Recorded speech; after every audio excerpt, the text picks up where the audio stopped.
Assalamualaikum warahmatullahi wabarakatuh. Perkenalkan, saya Meliana Nurfitri Ramadhani dengan NIM F1D118004, Teknik Pertambangan Universitas Jambi. Materi kali ini akan membahas tentang pelaksanaan reklamasi dan pasca tambang pada kegiatan usaha pertambangan mineral dan batu bara. Berdasarkan Peraturan Menteri Energi Sumber Daya Mineral Republik Indonesia Nomor 7 Tahun 2014. Dalam kegiatan reklamasi dan pasca tambang, tentunya kita harus mencapai tujuan, yaitu keberhasilan pada kegiatan reklamasi dan pasca tambang. Nah, untuk materi kali ini saya akan menjelaskan beberapa kriteria keberhasilan pasca tambang. Sebelum itu, ada 6 kegiatan yang harus dilakukan pada kegiatan reklamasi untuk mencapai kriteria keberhasilan pasca tambang. Kegiatan yang pertama yaitu tapak bekas tambang. Pada kegiatan tapak bekas tambang ini, objek kegiatan yang harus dilakukan yaitu pembongkaran fasilitas tambang. Pada pembongkaran fasilitas tambang ini, untuk mencapai standar keberhasilan rencana pasca tambang, harus fasilitas tambang tersebut sudah dibongkar seluruhnya sesuai dengan rencana di dalam RPT. Kemudian objek kegiatan yang kedua yaitu reklamasi lahan bekas tambang fasilitas tambang. Pada reklamasi lahan bekas fasilitas tambang ini, untuk mencapai standar keberhasilan, harus lahan telah direalisasi, direklamasi seluruhnya sesuai dalam RPT. Pada objek kegiatan yang ketiga yaitu pembongkaran dan reklamasi jalan tambang. Pada objek kegiatan ketiga ini, jalan tambang sudah dibongkar dan direklamasi seluruhnya sesuai yang ada di dalam RPT. Kemudian kegiatan yang keempat yaitu reklamasi tambang permukaan atau pit wash dam. Pada kegiatan keempat ini, standar keberhasilan pasca tambang yaitu lahan telah direalisasi, direklamasi seluruhnya sesuai dengan RPT. Objek kegiatan yang kelima yaitu reklamasi lahan bekas kolam pengendapan. Untuk standar keberhasilan pasca tambang pada objek kelima ini, lahan telah terrealisasi, direklamasi seluruhnya sesuai di dalam RPT. Pada objek kegiatan yang keenam ini yaitu pengamanan semua lahan bekas tambang dengan sistem tambang bawah tanah yang berpotensi bahaya terhadap manusia. Contohnya SAP, Rise, Stop, Edit, Deadline, Tune, dan lain sebagainya. Kemudian untuk standar keberhasilan rencana pasca tambang yang harus dilakukan adalah seluruh bukaan tambang telah dilakukan pengamanan sesuai dengan rencana yang ada di dalam RPT. Untuk kegiatan reklamasi yang kedua yaitu fasilitas pengolahan dan pemurnian. Untuk fasilitas pengolahan dan pemurnian ini, objek kegiatan yang pertama yaitu pembongkaran fasilitas pengolahan dan pemurnian. Dalam mencapai standar keberhasilan pasca tambang, tentunya fasilitas pengolahan dan pemurnian tersebut sudah dibongkar seluruhnya sesuai di dalam RPT. Objek kegiatan yang ketiga yaitu reklamasi lahan bekas kolam tiling dan upaya stabilisasinya. Dalam mencapai standar rencana pasca tambang, lahan bekas kolam tiling tersebut telah direklamasi seluruhnya dan dilakukan upaya stabilisasi lahan telah berhasil. Kemudian objek kegiatan yang keempat yaitu reklamasi lahan bekas timbunan komoditas tambang. Untuk mencapai standar keberhasilan rencana pasca tambang, lahan bekas timbunan konsentrat telah direklamasi seluruhnya sesuai di dalam rencana RPT. Objek kegiatan yang kelima yaitu pemulihan atau remediasi tanah yang terkontaminasi bahan kimia, minyak, serta bahan berbahaya dan beracun, serta limbah bahan berbahaya dan beracun.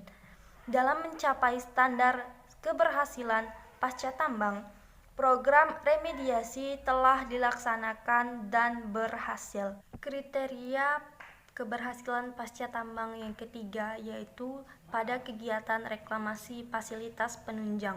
Untuk objek kegiatan yang pertama yaitu reklamasi lahan bekas landfill. Untuk mencapai standar keberhasilan rencana pasca tambang harus dilakukan lahan landfill tersebut telah dilakukan reklamasi seluruhnya sesuai dengan rencana di dalam RPT. Kemudian objek kegiatan yang kedua yaitu pembongkaran sisa bangunan, transmisi listrik, pipa, pelabuhan, pelabuhan udara dan air, dan fasilitas lainnya.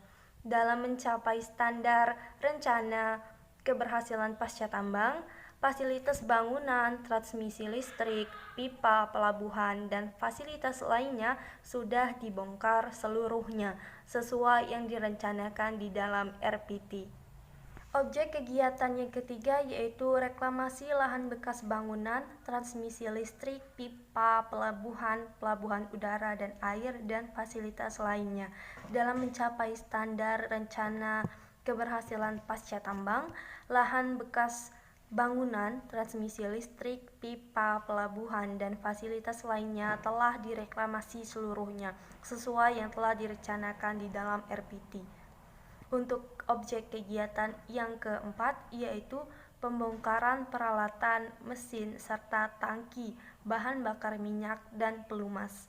Untuk standar keberhasilan pada pasca tambangnya, peralatan, mesin, dan tangki, bahan bakar, dan pelumas sudah dibongkar seluruhnya sesuai dengan rencana yang ada di dalam RPT. Objek kegiatan yang kelima yang harus dilakukan yaitu pada penanganan sisa bahan bakar minyak, pelumas, serta bahan kimia. Untuk standar keberhasilan rencana pasca tambang, program penanganan sisa bahan bakar minyak, pelumas, serta bahan kimia tersebut telah dilaksanakan sesuai rencana yang ada di dalam RPT. Kemudian, reklamasi lahan bekas saranan transportasi. Dalam mencapai keberhasilan pada pasca tambang, lahan saranan transportasi tersebut harus telah direklamasi sesuai dengan rencana yang ada di dalam RPT. Kemudian, reklamasi lahan bekas bangunan dan pondasi beton. Untuk mencapai standar keberhasilan rencana pasca tambang, lahan bekas bangunan dan pondasi beton tersebut harus sudah direklamasi seluruhnya sesuai dengan rencana yang telah ada di RPT. Untuk kegiatan yang terakhir yaitu pemulihan atau remediasi tanah yang terkontaminasi bahan kimia, minyak, serta bahan berbahaya dan beracun, dan limbah bahan berbahaya dan beracun. Dalam mencapai keberhasilan rencana pasca tambang, program remediasi telah dilaksanakan dan berhasil. Selanjutnya, kegiatan reklamasi yang keempat yaitu pengembangan sosial, budaya, dan ekonomi. Dalam mencapai standar keberhasilan rencana pasca tambang harus dilaksanakan sesuai dengan program yang telah ditetapkan dalam rencana pasca tambang. Kemudian yang kelima yaitu pemeliharaan. Yang keenam, pemantauan. Pemantauan ini objek kegiatan yang dilakukan yaitu pemantauan kualitas air permukaan. Untuk standar keberhasilan rencana pasca tambang, kalau kualitas air telah memenuhi kriteria keberhasilan dalam dokumen RPT. Objek kegiatan kedua pada kegiatan reklamasi yang terakhir ini yaitu pemantauan kualitas air laut. Untuk standar keberhasilan rencana pasca tambangnya, kualitas air telah memenuhi kriteria keberhasilan yang ada di dalam RPT. Kemudian, kualitas air tanah. Dalam standar keberhasilannya, kualitas air permukaan telah memenuhi kriteria keberhasilan dalam dokumen RPT. Yang keempat yaitu kualitas udara. Dalam standar keberhasilan rencana pasca tambang, kualitas udara telah memenuhi kriteria yang ada pada dokumen RPT. Kemudian kebisingan. Dalam standar keberhasilan pasca tambang, tingkat kebisingan telah memenuhi kriteria keberhasilan dalam dokumen RPT. Dan yang terakhir yaitu kualitas tanah. kualitas tanah telah memenuhi standar keberhasilan dalam dokumen RPT. Baiklah, itulah materi yang bisa saya jelaskan tentang kriteria keberhasilan pasca tambang yang ada pada lampiran 14 Permen ESDM nomor 7 tahun 2014.